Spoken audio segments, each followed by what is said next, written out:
आज का राग चुना है राग शुद्ध सारंग, जो कि बहुत प्रचलित राग है, बहुत ही मधुर राग है। और इस राग की जो खूबी है, ये जब हम इसका पूरा डिटेल आपको बताएंगे, बंदिशें बताएंगे, तो उसके बाद आप स्वतः इस चीज़ को समझ पाएंगे कि ये राग क्यों चुना गया है। हर राग को करने से पहले, यानी उसको बताने से पहले, बंदिशों से पहले, हमें थोड़ा बहुत उस राग के बारे में पता होना चाहिए कि राग है क्या। शुद्ध सारंग, जैसे कि नाम ही बताता है कि ये सारंग का कोई प्रकार है। तो शुद्ध सारंग राग को पहले के जो हम अभी आधुनिक इस समय की बात नहीं कर रहे, बहुत पुरानी प्राचीन काल में कहें या पुराने समय में, इस राग को जब सारंग की बात करते थे तो लोग स्वतः ही उसको या तो मियाँ की सारंग समझते थे या उसको शुद्ध सारंग समझते थे। परंतु आज जब हम सारंग की बात करते हैं तो वृंदावनी सारंग जो है वो ज़्यादा पॉपुलर है, ज़्यादा प्रचलित है, जिसको कि लोग सारंग का जो है उसका एक पर्याय मानते हैं। तो शुद्ध सारंग की जब हम बात करते हैं, शुद्ध सारंग अपने आप में एक ऐसा कंप्लीट राग है जिसमें कि मंद्र मध्य तार तीनों में विस्तार किया जाता है। हालांकि ये जो राग है, इसका मंद्र और मध्य सप्तक में विस्तार जो है बहुत खूबसूरत लगता है। और धीरे धीरे जब हम राग की बढ़त करते हैं तो तार सप्तक का भी प्रयोग करते हैं। लेकिन जहाँ इसका मंद्र में निषाद से आरंभ करके जहाँ ऋषभ लगाई, ऋषभ और मध्यम का जो एक स्वर संगति है, उसको जैसे ही लेते हैं तो ये बहुत एक अलग तरह का जो एक अनुभव होता है। तो हम शुरुआत करते हैं राग शुद्ध सारंग की। इस राग को जब आपको हम इसकी डिटेल्स भी बता रहे हैं, बंदिशें भी बता रहे हैं, तो आपने बहुत ध्यान से उसको सुनना है। इसका कारण ये है कि कुछ उन रागों में इसकी गिनती आती है जिसमें कि थोड़ा सा भी हेर फेर करें तो राग बदल जाए, यानी कि ये राग दूसरे राग के बहुत ही निकट है, वेरी क्लोज टू नदर राग, जिसे हम कहें कि थोड़ा सा एक सुर का चेंज किया और राग बदल गया।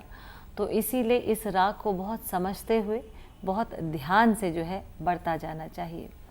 ये राग जो है कल्याण ठाट से उत्पन्न है। कल्याण ठाट का ये राग कुछ मतों के अनुसार, कुछ विद्वानों के अनुसार वे कहते हैं कि काफ़ी थाट का शुद्ध सारंग। तो एक विद्यार्थी के तौर पर जो है स्वाभाविक है कि कन्फ्यूजन पैदा होना कि ये कल्याण ठाट का शुद्ध सारंग क्या है, काफ़ी थाट का क्या है। इसका मैं यहाँ स्पष्टीकरण कर दूँ कि अधिकतर मत या अधिकतर विद्वान, अधिकतर संगीतज्ञ जो हैं वो शुद्ध सारंग को कल्याण ठाट के अंतर्गत मानते हैं। लेकिन कुछ विद्वान जो हैं इसको काफ़ी थाट के अंतर्गत मानते हैं। वो अपनी बात की स्पष्टता इस प्रकार से देते हैं कि सारंग जो है, सारंग के सभी प्रकार या कान्हा के प्रकार जो हैं वो काफ़ी थाट के अंतर्गत आते हैं, तो स्वभावतः वो उसको शुद्ध सारंग को भी काफ़ी थाट के अंतर्गत डाल देते हैं। लेकिन ये कहना जो है आज के समय में इतना सटीक नहीं पड़ता जितना कि कल्याण ठाट के अंतर्गत हम कहें। कल्याण ठाट के अंतर्गत शुद्ध सारंग जो राग है, उसके स्वरों में भी जब हम आगे देखेंगे तो देखिए स्वरों में भी किस प्रकार से प्रयोग होता है। इस राग को हम औड़व षाड़व जाति का राग कहेंगे। औड़व का अर्थ है 5 स्वरों का प्रयोग, षाड़व का अर्थ है 6 स्वरों का प्रयोग। इसका मतलब है इस राग के आरोह में 5 स्वरों का प्रयोग होता है और अवरोह में 6 स्वरों का प्रयोग होता है। तो हम पहले इसको गाकर देखते हैं और फिर आप जान पाएंगे कि कौन कौन से स्वर उसमें प्रयोग नहीं होते।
यहाँ पर ऋषभ के बाद मध्यम का प्रयोग हो रहा है, यानी गांधार नहीं है।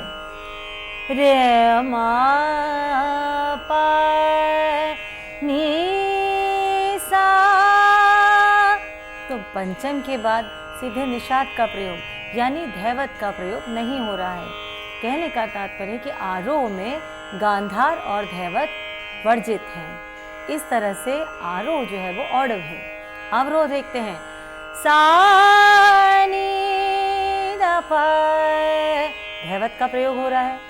द मा प मा रे, मा रे नी सा, लेकिन अवरोह में गांधार जो है वो पूरी तरह से वर्जित है।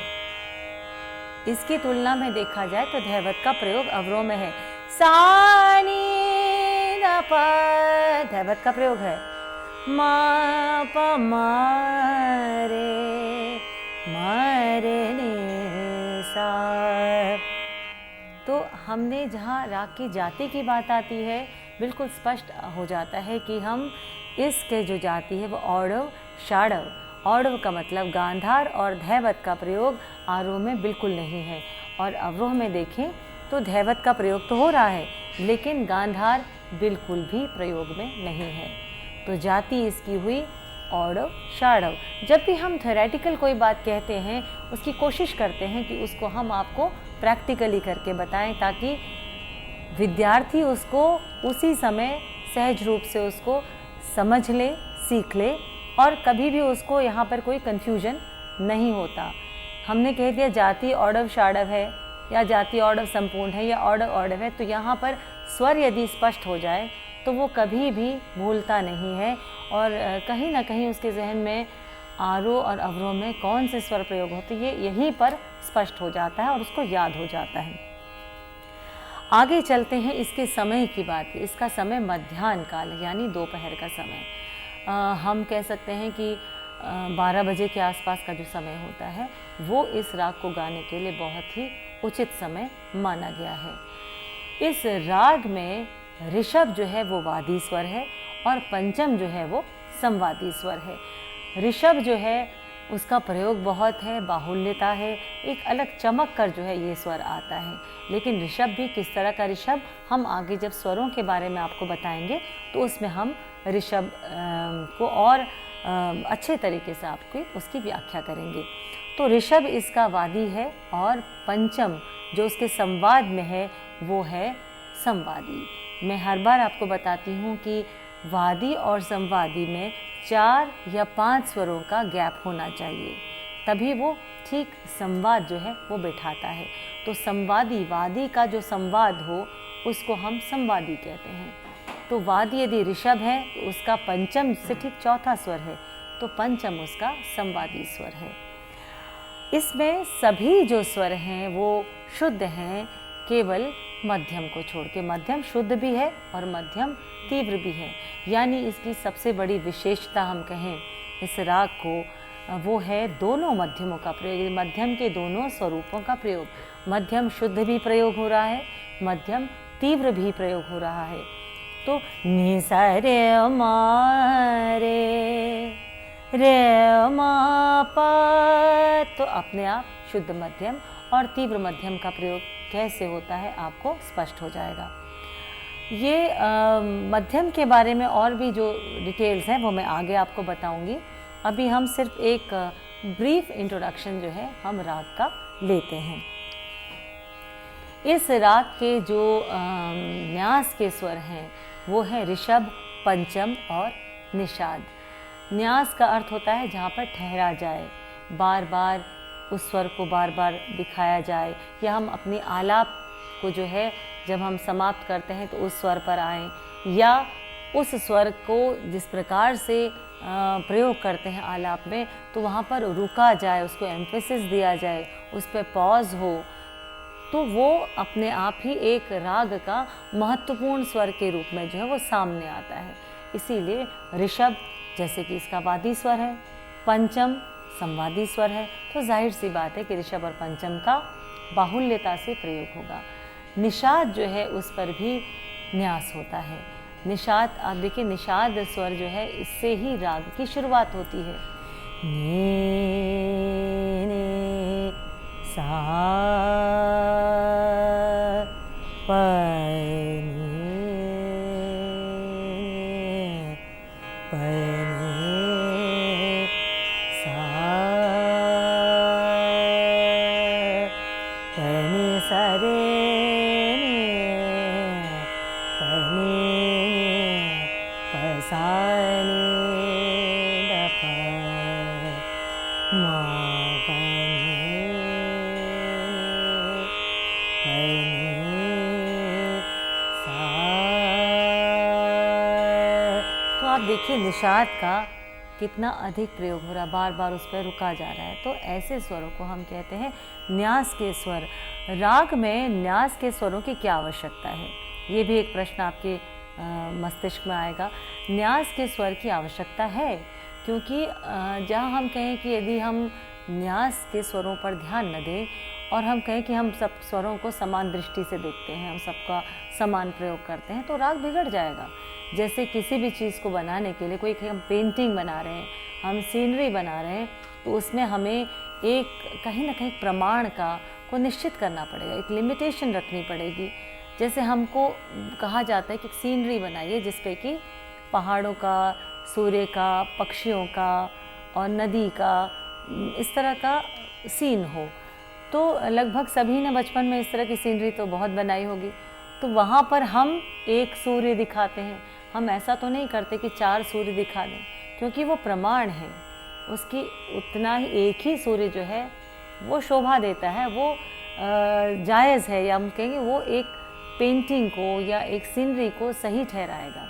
यदि हम उसमें 4 सूर्य जो हैं 4 दिखा दें तो वो पेंटिंग का कोई अर्थ ही नहीं रह जाएगा, वो ख़राब हो जाएगी।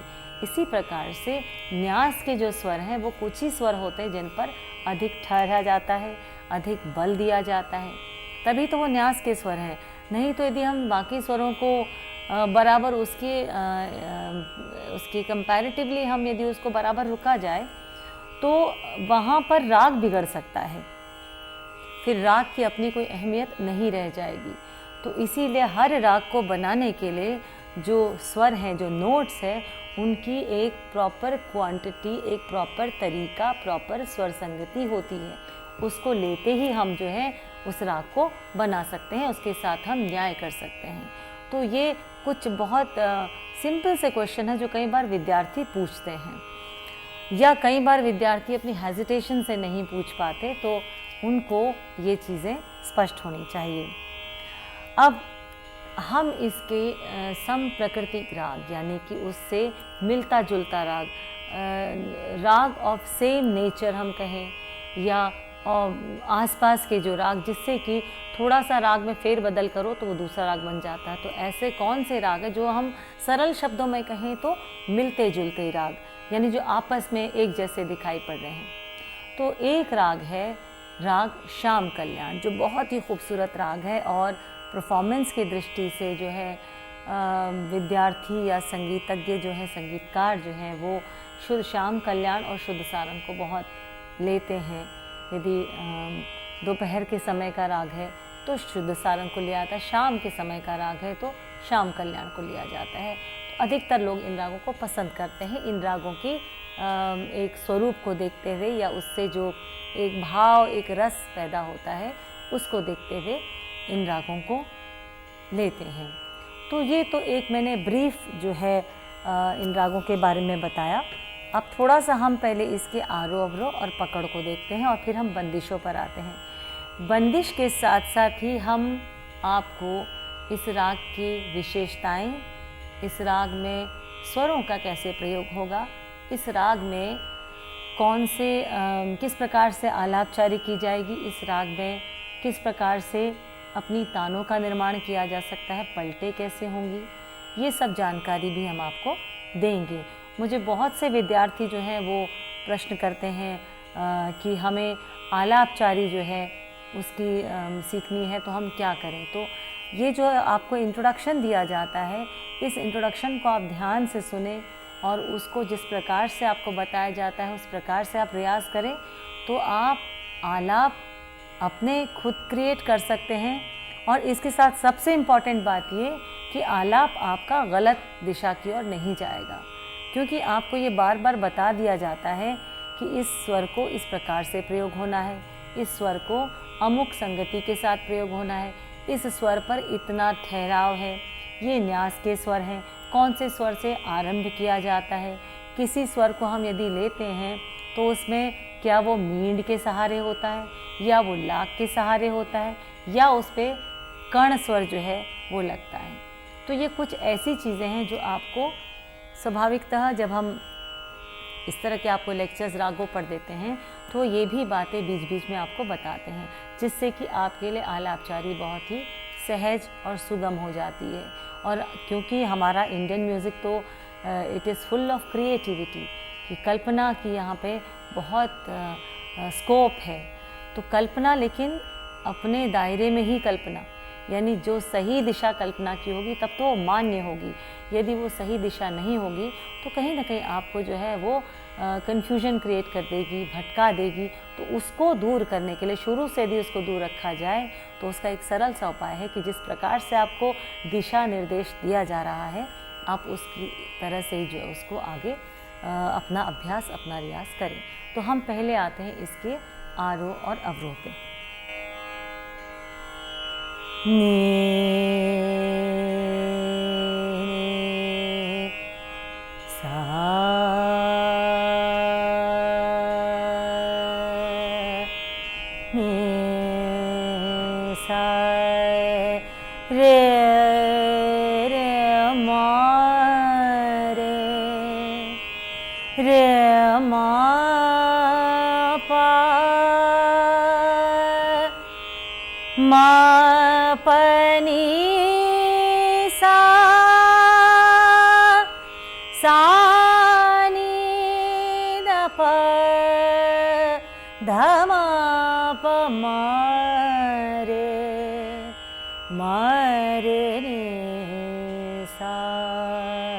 ये इस तरह का आरोह है जो आजकल ज़्यादातर जो है गाया जाता है।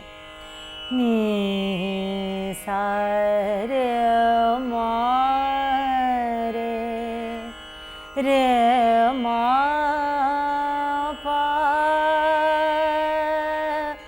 मा प नी सा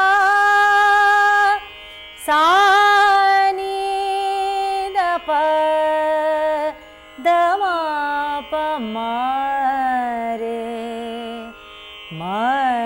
नी सा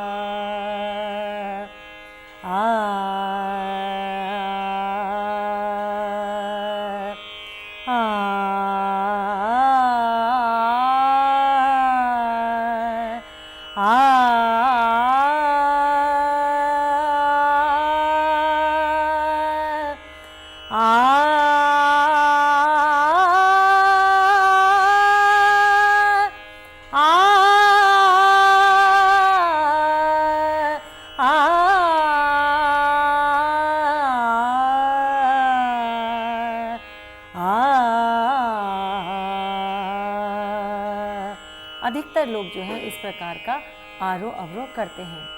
कुछ लोग इस प्रकार से भी लेते हैं, नी सा रे मा पा नी सा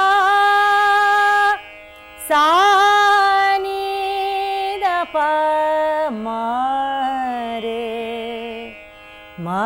रे नी सा। इस प्रकार से सपाट जो है आरोह जो है इस प्रकार से भी लिया जाता है। फिर से देखते हैं, नी सा रे मा पा नी सा नी द प रे नी सा। एक और प्रकार है, नी सा रे मा पा नी सा नी मा प रे मा रे नी द सा नी रे सा। इस प्रकार से ये एक वक्र फ्रेज जो है नी द सा नी रे सा, इस प्रकार से भी फ्रेज को अवरोह में लगा दिया जाता है। फिर से देखते हैं, नी सा रे मा पा नी सा सा नी द प मा प रे मा रे नी द सा नी रे सा। इस प्रकार से जो लोग अवरोह लेते हैं तो वो राग को जो है अवरोह में और अधिक स्पष्ट करते हैं। जो मैंने पहला तरीका बताया, नी सा रे मा रे मा पा, ये जो तरीका, यहाँ पर जो दोनों मध्यमों का प्रयोग हो रहा है, नी सा रे मा रे शुद्ध मध्यम, रे मा पा तीव्र मध्यम, ये दोनों मध्यमों का जो प्रयोग होता है ये शुद्ध सारंग को यहीं पर जो है एकदम क्लियर कर देता है। और अवरोह में जब हम लेते हैं तो अवरोह में भी जब मध्यम से ऋषभ पर आते हैं, नी सा रे मा रे नी सा, तो सारंग अंग जो हम कहें तो सारंग यहीं पर स्पष्ट रूप से दिखाई देता है। और जो इस प्रकार का जो फ्रेज मैंने लिया, सा नी सा रे मा प नी सा नी द प रे मा रे मा प रे मा रे नी द सा नी रे सा, ये जो एक वक्र फ्रेज है जो ये बहुत अधिक तो इस्तेमाल नहीं होता, लेकिन फिर भी बंदिशों में इस्तेमाल हुआ है और बहुत खूबसूरत लगता है। तो यहाँ पर भी हम अवरोहात्मक रूप में देखें तो चाहे हम आरोह में शुद्ध मध्यम का प्रयोग ना करें, तब भी अवरोह में हमें जैसे हम गाते हैं तो हमें शुद्ध सारंग एकदम क्लियर हो जाता है। तो ये तो थे इसके आरोह और अवरोह। अब रही बात पकड़ की। पकड़ शब्द अपने आप में कहता है कि राग को पकड़ना, to recognise, how to recognise a raga. तो कौन से वो फ्रेजेस हैं या कौन से वो नोट्स हैं जिनके कॉम्बिनेशन से हम राग को पहचान पाएंगे। नी सा रे मा पा धा मा प मा रे नी सा, एक ये हो सकता है, या नी सा रे मा प द मा प मा रे नी द सा नी रे सा, एक ये भी एक फ्रेज हो सकता है जिससे राग को हम पहचान सकें। राग को पहचानना ही राग की पकड़ है, किस तरीके से हम उसको आइडेंटिफाई हमने कर लिया है। फिर से देखें, नी सा रे मा पा द मा प मा रे नी सा, या हम शुरू में यदि शुद्ध मध्यम को ना लें, नी सा रे मा प ध मा प मा रे नी सा, तो ये इसकी जो पकड़ है यानी इसकी जो पहचान है बहुत स्पष्ट कर देती है राग शुद्ध सारंग को। हम किसी स्वर संगतियों के साथ नी द सा नी रे सा ये फ्रेज भी लगा सकते हैं। नी सा रे मा प द मा प मा रे नी द सा नी रे सा, तो राग शुद्ध सारंग जो है और भी सामने स्पष्ट रूप से हमारे आ जाता है। ये तो था एक ब्रीफ इंट्रोडक्शन जो है राग शुद्ध सारंग का।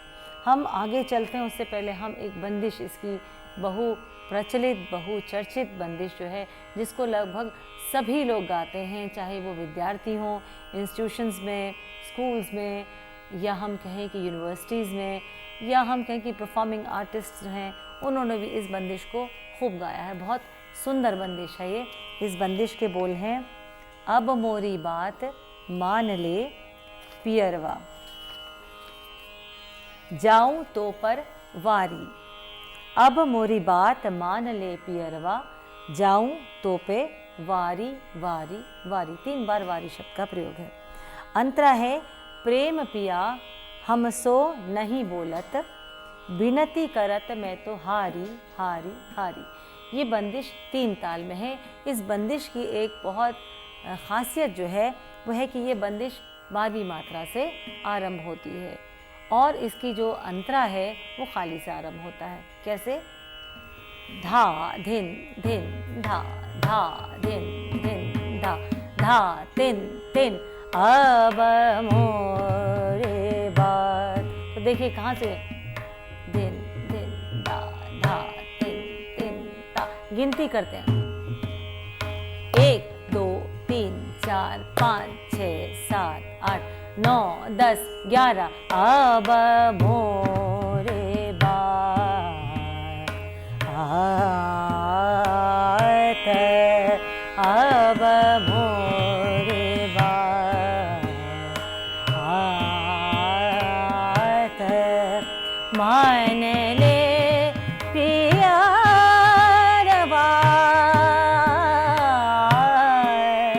मान ले पियरवा,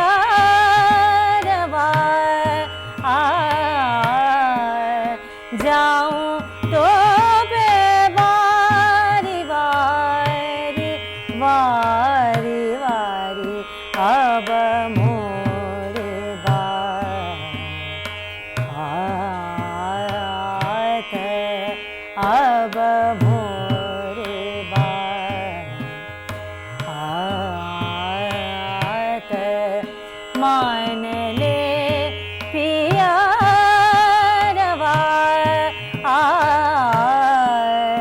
जाऊं तो पे वारी वारी वारी वारी। अब मोरे बात आत, अब मोरे बात। अब ये स्थाई जो है इसकी 12वीं मात्रा से शुरू है, लेकिन इसका जो अंतरा है वो खाली से है।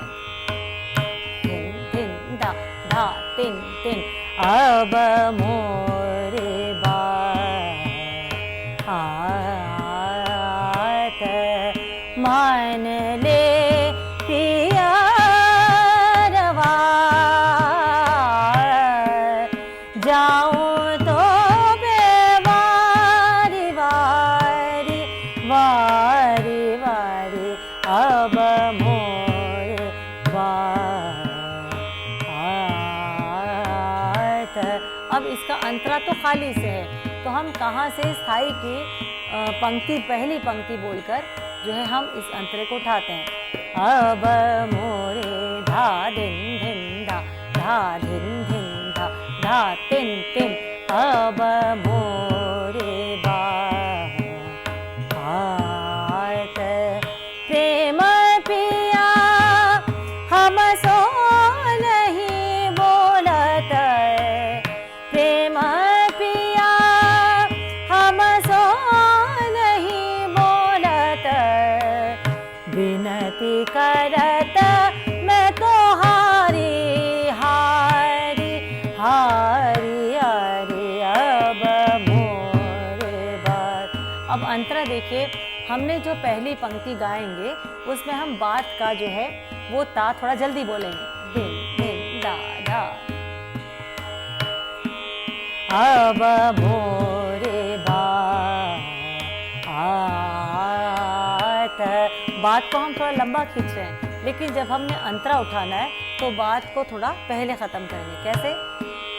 अब मोरे बात आत, प्रेम पिया हम सो नहीं बोलत,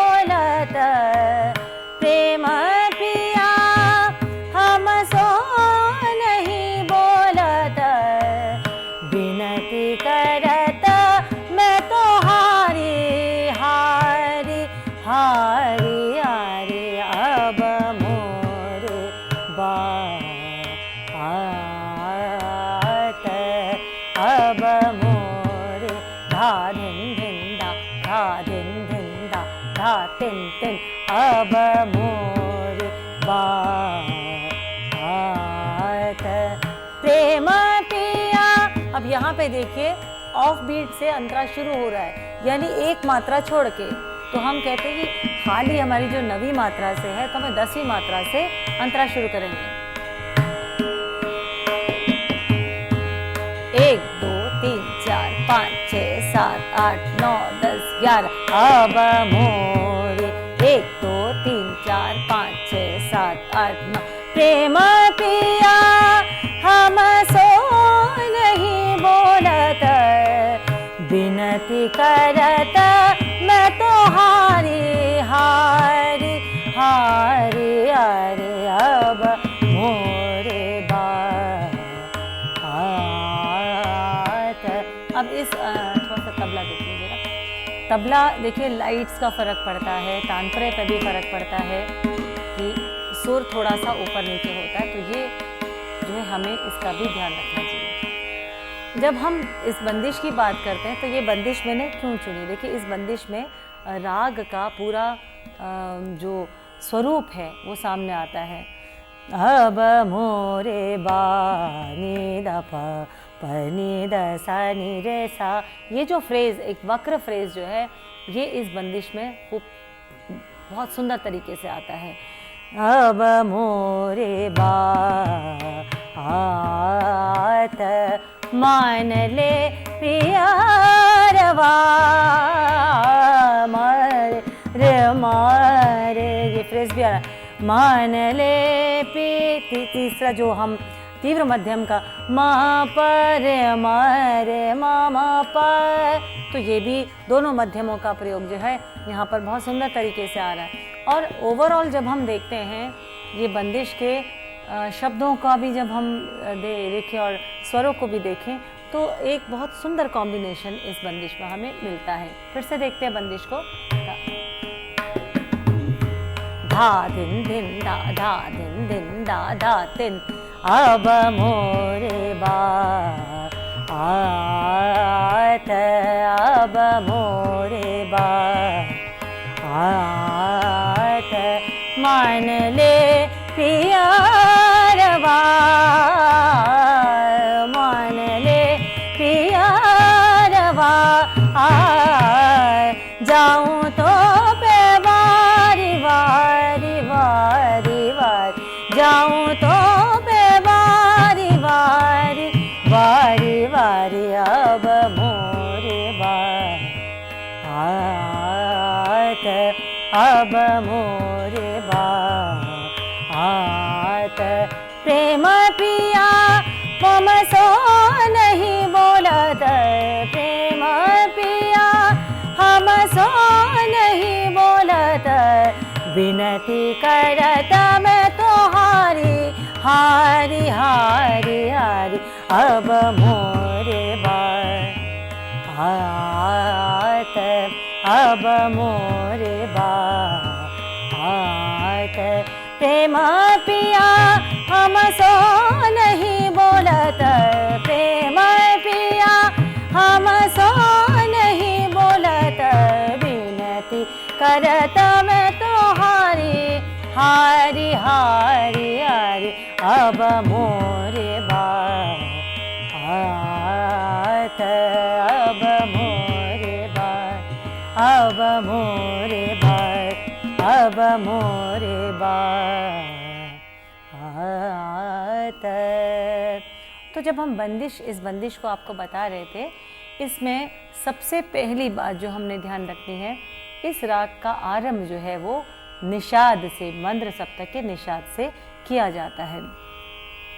नी सारे मारे सारे मारे, ऐसा बहुत ही कम प्रयोग करते हैं, या जब हम राग का विस्तार कर रहे होते हैं वहाँ पर हम, क्योंकि हमने आलापचारी में कुछ नया दिखाना होता है तो वहाँ पर हम षड से कर सकते हैं, लेकिन अधिकतर जो है ज़्यादातर इसकी शुरुआत मंद्र के निषाद से किया जाता है, जो कि सुनने में भी बहुत खूबसूरत लगता है। और क्योंकि नी जो है वो न्यास का स्वर भी है, तो जब गाते हैं तो अक्सर आरोह, जब हम बढ़त करते हैं, आलाप करते हैं,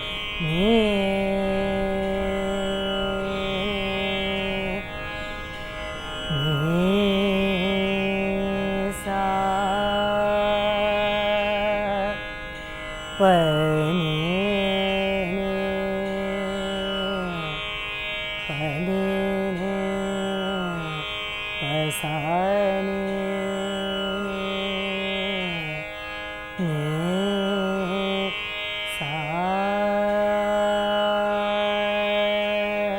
तो निषाद पे ज़्यादा ठहराव करके या उस पे न्यास दिखाकर उससे आरंभ करते हुए बाद में षडज पर जाया जाता है, जो बहुत सुंदर प्रतीत होता है।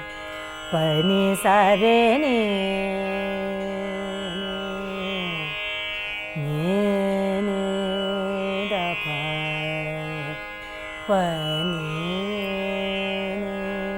जो सारंग में भी अधिकतर प्रयोग होता है।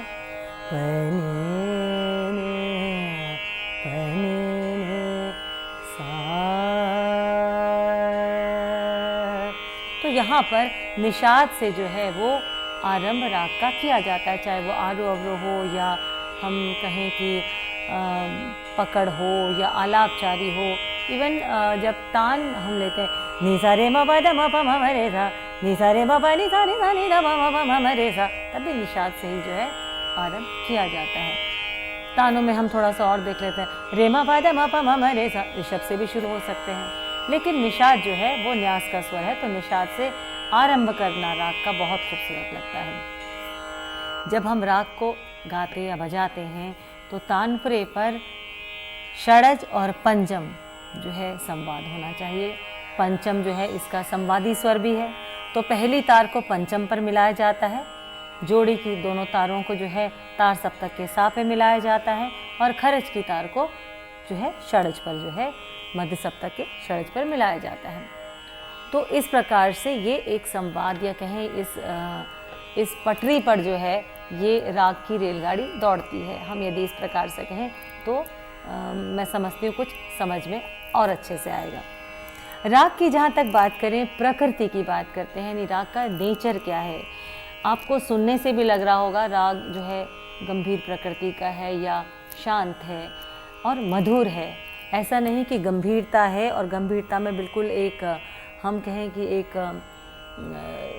भक्ति का या बहुत ज़्यादा डिप्रेस्ड कहें या सीरियसनेस, एक जो शब्द है बहुत ज़्यादा सीरियसनेस, वो नहीं है इसमें गंभीरता है। क्योंकि देखिए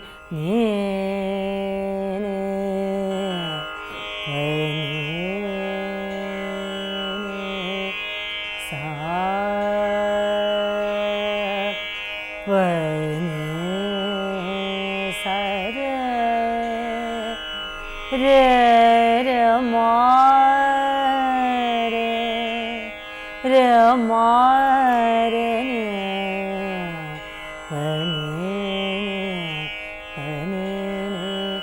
सा सा रे सा रे रे मा पा। आपको वहाँ पर जो है गंभीरता दिख रही है, एक शांत भाव नज़र आ रहा है, साथ में एक अलग माधुर्य जो है वो इसमें लगता है। रे मा मा पा, बहुत सीरियस टाइप का या कहें कि एक शोक का सा फील नहीं दे रहा है। ऐसा भी नहीं लग रहा है कि बहुत आध्यात्मिक जो एक रुझान उसका भी नहीं दे रहा है, या बहुत एक बिल्कुल गंभीरता से बैठ के बिल्कुल उन्हीं स्वरों पे डूबे रहना, ऐसा भी भाव नहीं दे रहा है। भाव दिखा रहा है कि स्वर तो हैं, माधुर्य है, लेकिन उनको बहुत आराम से उनका प्रयोग करना है, इस तरह का भाव इसमें है। तो हम कहें कि शांत भी है, जैसे पंडित भातखंडे जी ने इसको शांत राग माना है। गंभीर भी इसको बहुत से विद्वानों ने इसको कहा है। जहाँ तक बात आती है, इस राग में शुद्ध निषाद का ही प्रयोग होता है। कुछ कुछ विद्वान जो है ऐसा भी सुना है, कुछ कुछ ग्रंथों में कहीं पर कोमल निषाद का भी प्रयोग बहुत अल्प रूप में प्रयोग किया गया, लेकिन ऐसे उदाहरण जो है आज के समय में नहीं मिलते। और हम कहें कि पंडित भातखंडे या राजा नवाब मिर्ज़ा जी ने भी इसमें शुद्ध निषाद का ही प्रयोग किया है। तो ये एक बहुत ही महत्वपूर्ण बात है। आगे एक और महत्वपूर्ण बात आती है कि इसके जब हम षड्ज पर आते तो षड्ज पर आकर टिकाव आलाप का होता है।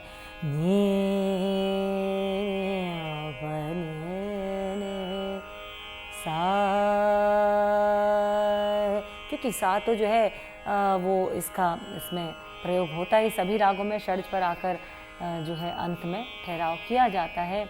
और ये कहा जाए कि सभी रागों में षड्ज जो है इम्पॉर्टेंट स्वर है, कुछ रागों को छोड़ के, तो उस पर आखिर में आके हम रुकते हैं।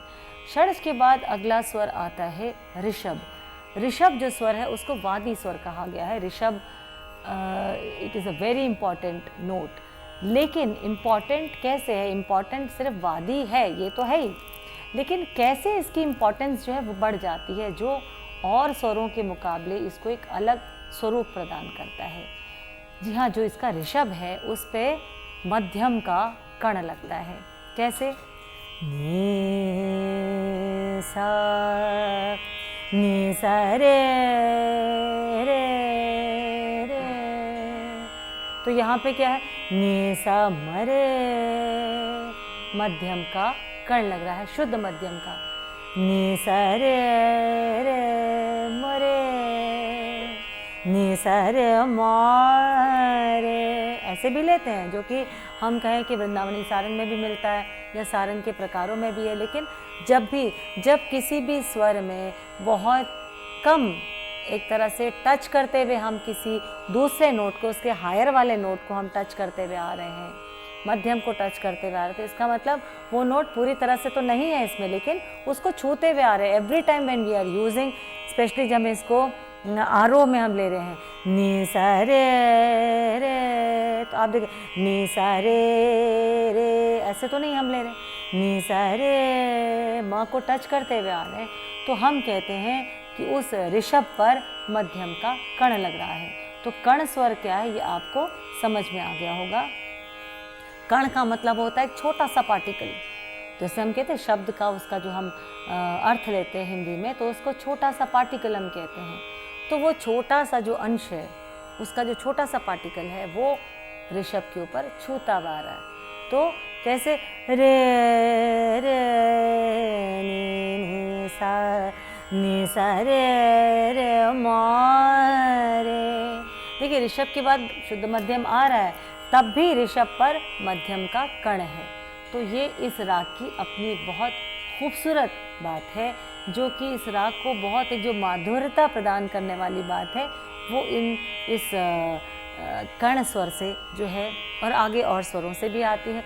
नी सा रे रे मारे, मारे नी सा। कहीं ना कहीं वृंदावनी सारंग में भी ये लगता है, लेकिन वृंदावनी सारंग से बिल्कुल अलग चला जाता है। जहाँ हमने तीव्र मध्यम इस्तेमाल किया या जहाँ हमने अवरोह में धैवत इस्तेमाल किया, तो वृंदावनी सारंग से अपने आप ही स्वतः जो है बिल्कुल डिफरेंट राग बन जाता है। नी सा रे मारे, मारे नी पनी सा। यदि हम इसको ऐसे लें, नी सा रे मारे, मारे नी दा पा, अलग हो गया वृंदावनी सारंग से। नहीं तो हम यदि इसको ऐसे गाते हैं, नी सा रे रे मारे नी पा, तो कहीं ना कहीं वृंदावनी सारंग का, या हम कहें कि मेघ का भी जो है कुछ ना कुछ इसमें झलक दिखाई दे रही है। तो एक राग को दूसरे राग से बचाते हुए कैसे चल रहा है, तो इसको कैसे चलेंगे हम, जो है वृंदावन सारंग से अलग करें या मेघ से अलग करें। नी सा रे रे मारे, मारे, कोमल निषाद अवरोह में लगाएंगे, मारे नी सा नी दा पा। ये जो फ्रेज आता है शुद्ध नी दा पा, वृंदावन सारंग में थे, क्योंकि अवरोह में कोमल निषाद है, जो मैंने कहा कोमल निषाद का प्रयोग होता है, तो वो वृंदावन सारंग अलग राग हो जाता है। लेकिन नि सा रे मा रे ये फ्रेज जो है वो कहीं ना कहीं वृंदावनी सारंग में भी इस्तेमाल होता है। लेकिन रे मा पा तीव्र मध्यम का इस्तेमाल करते हैं एकदम से वृंदावनी छोड़ के, या हम कहें सारंग के अन्य प्रकारों से वो अलग होकर शुद्ध सारंग में एंट्री ले लेता है, या हम कहें कि शुद्ध सारंग सामने आ जाता है। शुद्ध सारंग की ये जो खूबी है दोनों मध्यमों का प्रयोग करना, ये वास्तव में इसको एक बहुत सुंदर जो है एक स्वरूप प्रदान करता है, जो राग को अपने आप में इतना अट्रैक्टिव बना देता है कि अक्सर जब विद्यार्थी इस राग को सीखते हैं तो वो, मैंने देखा है बहुत से विद्यार्थी इसको चॉइस रखते हैं, क्योंकि इस तरह के जो फ्रेजेस इसमें आते हैं वो बहुत ही सुंदर लगते हैं सुनने में और गाने में भी। तो इसीलिए ये जो इसका माधुर्य है, इसका आकर्षण जो है, वो इन दोनों मध्यमों का प्रयोग जो है, नि सा रे रे मा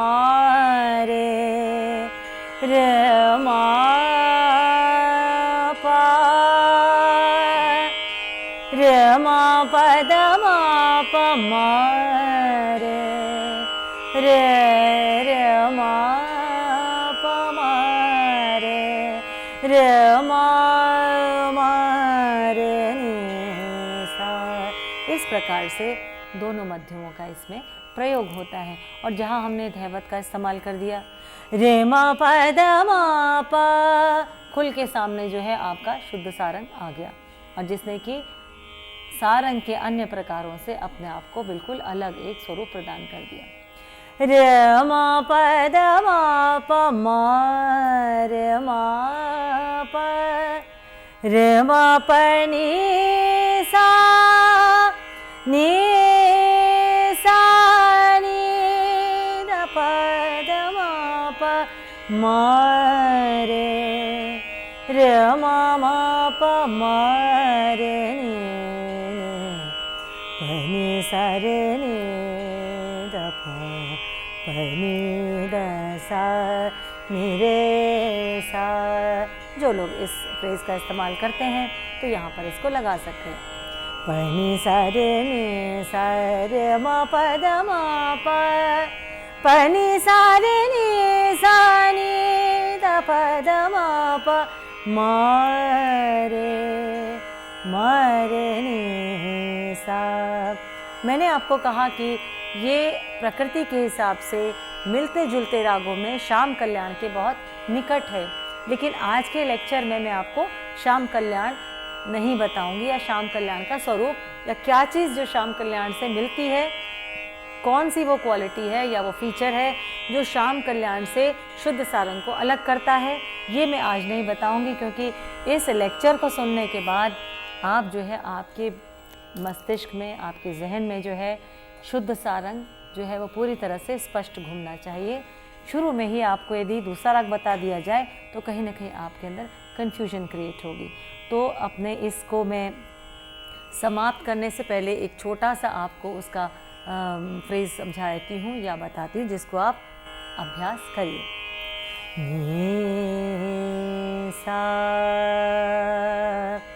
नि सा रे मा रे मा पा रे मा प द मा प मा रे मा प नि सा नि द प द मा प मा रे मा प मा नि द सा नि रे सा प नि द सा नि रे सा रे मा प द मा प मा रे मा प नि सा नि द प द मा प मा रे नि प नि सा।